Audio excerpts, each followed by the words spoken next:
Estaremos orando, Pai, em nome do Senhor Jesus, nos colocamos na Tua santa presença, pedimos, Senhor, perdão dos nossos pecados, te agradecemos por tão grande salvação e pela expectativa que temos, Senhor, de que a qualquer momento o Senhor há de vir nos buscar.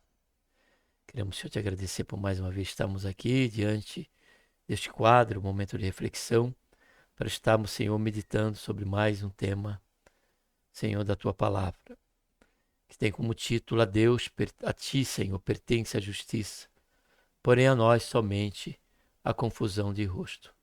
Dá-nos entender, Pai, essa verdade em todo tempo, em todo momento, Senhor, e dá-nos, diante disso, a consciência de, Senhor, confiarmos, depositarmos a nossa total confiança e nos predispor, Senhor, em total dependência a Ti, segundo o agir do Senhor em nossas vidas e da vida daqueles que estão em volta de nós e também no que diz respeito aos acontecimentos que está à nossa volta, Pai. Faz isso, Senhor, te peço, te pedimos, ó Pai, melhor dizendo, já te agradecemos por tudo em nome do Senhor Jesus. Amém. Gostaria de estar saudando a todos com a gloriosa paz do Senhor Jesus.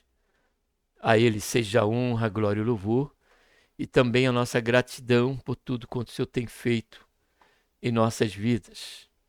Estamos aqui dentro, mais uma vez, do quadro Momento de Reflexão, onde estaremos considerando o tema: a Deus pertence a justiça, a nós somente a confusão de rosto.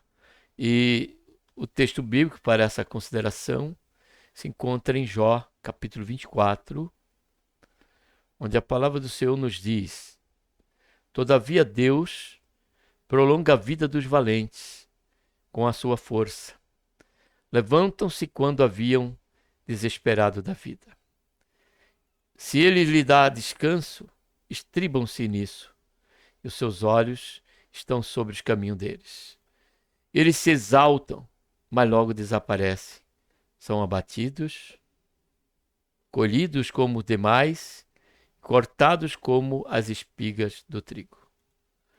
Se não é assim, quem me desmentirá e desfará as minhas palavras?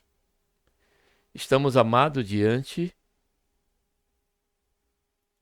de mais um texto bíblico, agora tratando-se da defesa de Jó, dentre elas, e ele concorda em algum aspecto, certo, da visão teológica dos seus amigos. E ele traz aqui a questão de realidades que nós vemos dia após dia. Realidades essas que provocam questionamento.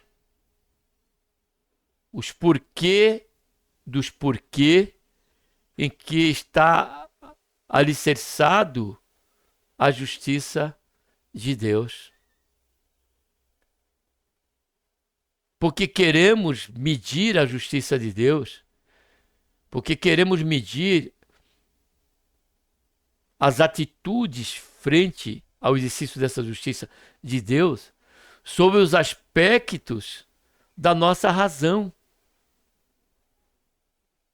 limitada, pobre. Aliás, o próprio profeta diz que a nossa justiça não passa de trapo de imundícia, disse o profeta Isaías. E nós queremos, diante dos fatos, diante de algo que também é real, frente ao testemunho que temos de vida daquela pessoa que vivia em pecado, mas que parece que não havia juízo, não havia justiça ali, não havia, Deus parecia que estava imune à condição, e alheio ao que aquela pessoa praticava, e ela passa dessa vida como se estivesse, sobre o conforto de uma eternidade com Deus e em paz. E isso nos leva até mesmo a achar no direito de criticar a Deus. Eu tenho um exemplo, aqui um parente dentro da família, em que uma mulher julgou a morte do seu filho e a morte do seu marido. Na verdade, foi o seu filho que morreu primeiro, porque morreu novo, era um trabalhador, era uma pessoa de bem, de família, mas não era, não tinha se convertido. Mas não é nesse detalhe que eu quero que me ater, mas na questão dela querer criticar o fato de o filho dela ter morrido em tão tenra idade, porque Deus decidiu, e por uma imprudência que ele teve, né, de momento, que eu não quero chegar aqui em detalhes, porque o caso não é esse aqui, e ela achou que por que não um criminoso? Por que não aquele que estava em meio aos vícios da maconha? Não porque aquele que cometeu um assalto. Agora, essa esfera, amados, essa prática, jamais podemos condenar esta mulher que fez isso, porque nós somos assim. E queremos colocar Deus sobre o pacote da nossa própria racionalidade no que diz respeito ao aspecto da justiça de Deus. Sobre o aspecto da justiça de Deus. Foi o que aconteceu com Pedro. Pedro, ele, diante da revelação do Senhor Jesus com respeito ao que ele iria passar, porque ele disse que estava determinado ele ser entregue aos sacerdotes, aos religiosos, aos judeus, e ele ser açoitado e depois crucificado. Pedro, diante dessa revelação do Senhor Jesus para eles, chamou ele de canto e disse: Senhor, não fale isso de ti mesmo. Isso não acontecerá com o Senhor. Porque Jesus, Pedro falou isso, porque Jesus ele foi o único santo em perfeição e completude que esteve entre nós, aquele que teve uma vida sem pecado. Então, pela consideração de Pedro, ele estaria eximo de qualquer sofrimento, principalmente passar por uma situação tão deprimente e amaldiçoada, porque estava sob a maldição, a questão de ser crucificado naquela época.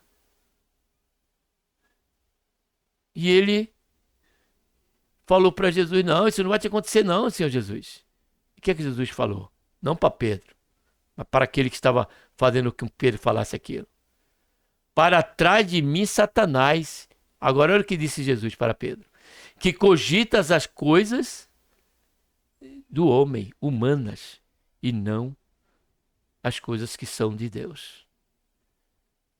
E aqui, partindo para dessa introdução para os pontos, foi o que Jó está dizendo. Isso aqui eu sei, concordo com vocês. Porém isso, aí ele diz no versículo 13, está atrelado a Deus e a sua justiça. Só que vamos ver aqui o porquê agimos desta maneira. E que o que nos resta diante disso, quando assim agimos, é somente confusão de rosto. Se não dizer, e estamos entrando sob o perigo de uma condenação, estarmos a murmuração, a criticarmos a Deus, a se acharmos que temos direito de questionar a Deus frente ao exercício da sua justiça. O exercício da sua justiça. Porque o povo, quando estava no cativeiro, passou a julgar aquela justiça pelo qual estava passando. E Ezequiel escreve, e no capítulo 18 Ezequiel trata disso. Trata sobre esse tratamento da questão de que Deus não tem consenso com o pecado. E que o povo estava ali no cativeiro por conta do fruto dos atos que eles cometiam, de idolatria, rebeldia, insensatez, a ponto até mesmo ao nível de sacrificar seus próprios filhos recém-nascidos a Moloque. e tantos outros males. Então ali era fruto dos próprios pecados, só que aquela justiça de Deus, quando mandou o povo de Israel não só para a Síria, mas para o cativeiro babilônico, era uma justiça que promovia, estava buscando promover uma pureza, uma limpeza, né? E trazer Israelita a consciência do que Deus fez por ele da forma que eles, e a forma pela qual eles agiram, em desprezo e indiferença à longanimidade, misericórdia e bondade de Deus. E diante dessa realidade, Daniel, na sua oração, diz, no momento da sua humilhação em oração, se colocando junto com o povo. Aí, em certo momento dessa oração, Daniel diz: a ti, Senhor, pertence a justiça, porém a nós, somente a confusão de rosto, disse Daniel. E esse tema, ele veio justamente por conta dessa leitura de Jó. Que ele falou, não, eu sei disso. Mas quem somos nós diante do agir de Deus? Ele age como ele bem entende, porém não de qualquer maneira. Não de forma irresponsável. Não de forma maldosa. Não de forma tirânica. Mas sempre em misericórdia e amor. Então, esta confusão de rosto se dá frente à justiça de Deus pela ignorância do tempo das suas consequências. Quando nós lemos aqui em Atos capítulo 1, versículos 6 e 7, olha só o que diz os discípulos para o seu Jesus. Aqueles, pois, que se haviam reunido, perguntavam-lhe, dizendo, Senhor, é nesse tempo que restaurarás o reino de Israel? Respondeu-lhe, a vós não vos compete saber o tempo ou as épocas que o Pai reservou pela sua própria, o que está dizendo aqui? Autoridade. Foi o que Jó reconheceu no capítulo, versículo 13, 25 que nós lemos. Você tem questionado a Deus o tempo da restauração do seu familiar, daquele que se desviou? O que cabe a nós, amados, é orarmos a Deus, intercedermos por nossos irmãos e por aqueles que estão à margem do pecado, à margem da condenação eterna. Porém, o tempo, ele pertence a Deus. E é nessa condição, nessa ignorância, é que há a nossa confusão de rosto, há a nossa perplexidade, há nossos murmúrios. Segundo, pela ignorância ao alvo, ao ser alcançado, frente à misericórdia de Deus e à sua longanimidade. Então, frente a isso, é que para nós, quando nós vamos querer considerar isso, vai nos restar somente a confusão de rosto. Porque o alvo da justiça de Deus, ele é a restauração, é a salvação. Isso entendeu o salmista no Salmo 119, no versículo 65.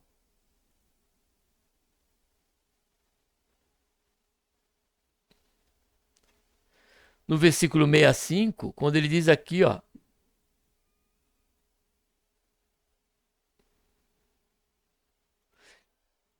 tens usado de bondade para com teu servo, Senhor, segundo a tua palavra.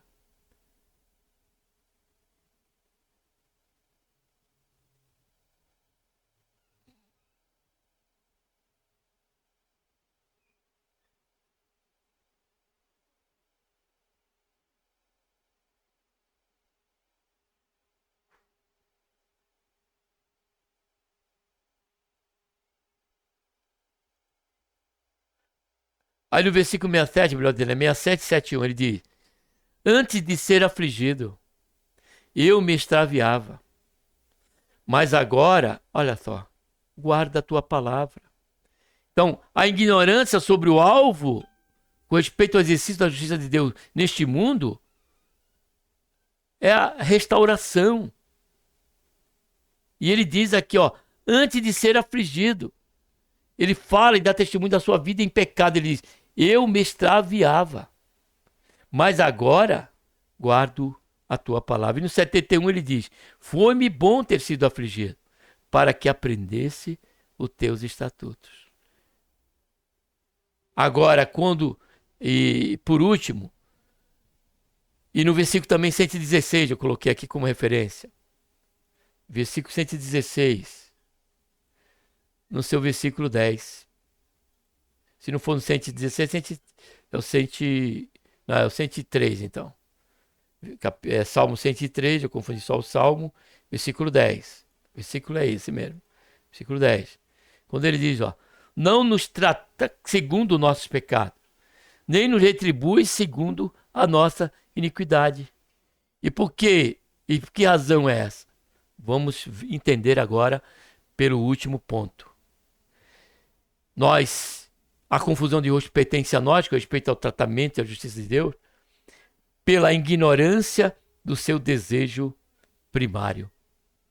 Do seu desejo, do que Deus anseia no âmago do seu coração. Deus, ele é amor. E dentro o exercício da sua justiça, primeiramente ele faz isso por conta de quê? Agora vamos para Ezequiel, como fizemos menção, que o povo questionou ao Senhor. E pela sua ousadia de se achar nesse direito, ele diz assim, ó. Ele diz assim, que quereis vós dizer, citando na terra de Israel este provérbio? Os pais comeram uvas verdes e os dentes dos filhos se botaram. Ele está dizendo que os filhos estavam pagando pelo pecado dos pais. Ou seja, Deus estava sendo injusto. Aí foi que Ezequiel tratou dessa questão aqui nesse capítulo. Se você quiser, pode estar lendo depois. Porém, o que nos interessa é o alvo. Por que tudo isso? Depois que Deus diz ali, né, refere-se ali, questão disso, ele diz assim no versículo 25, versículo 23, ele diz, tenho eu algum prazer na morte do ímpio? Diz o Senhor Deus, não desejo antes que se converta, não desejo antes que se converta dos seus caminhos e viva. Então a vontade de Deus, frente ao exercício da sua justiça, pela qual o povo já estava passando de momento, ali como cativo de Babilônia, era que eles viessem ao arrependimento. Era que eles viessem a se voltar para Deus e vivesse. Por isso que o Senhor Jesus diz, eu sou o caminho, a verdade e a vida. E se referindo ao diabo, ele diz, ele não veio para outra coisa, a não ser para matar, roubar e destruir. Porém, eu vim para que tenham vida, e vida com abundância. Então, diante disso, cabe a nós entendermos que a justiça, ela pertence a Deus e não está atrelada ao pacote da nossa razão ou racionalização. Porém, a confusão de rosto, ela pertence a nós. Que nós viemos a nos humilhar diante do momento que queremos se achar no direito de julgar os caminhos de Deus e o momento que até mesmo viemos a estar passando. Mas humildemente, a exemplo de Daniel, possamos declarar a exemplo desse tema. A Deus, ao ti, Senhor, pertence a justiça, e nós somente a confusão de rosto. Vamos estar agora orando, que Deus, por intermédio de Cristo Jesus, nosso Senhor, nos abençoe. Um abraço a todos. Pai, em nome do Senhor Jesus, nós colocamos, Senhor, na tua presença, pedimos perdão dos nossos pecados, queremos te agradecer por esse momento que até aqui, Senhor, estivemos refletindo sobre esta verdade. A nós e unicamente a nós só pertence à confusão de rosto. E, Pai, não somente a esse aspecto, Senhor, do teu governo, da tua soberania, mas a todos os aspectos que diz respeito ao Senhor. Somos ínfimos, limitados, pobres diante dessa questão, Senhor. Que o Senhor nos guarde desse mal, mas que possamos, pelo contrário, nos humilharmos diante de Ti, Senhor, e confiarmos plenamente no Senhor, porque a Tua palavra nos diz para que nós não venhamos a nos apoiar na nossa sabedoria, mas entregar o nosso caminho a Ti e reconhecer o Senhor diante desta caminhada e dessa trajetória. E o Senhor endireitaria, Senhor, nossas veredas. Faz isso, Pai, em nossas vidas, principalmente quando desse momento que por acaso viemos a nos encontrar ou começar, Senhor, a dar passo nessa direção. Faz isso, ó Pai, em nossas vidas e tem misericórdia de nós, Pai. É o que nós pedimos, já te agradecemos por tudo, em nome do Senhor Jesus. Amém.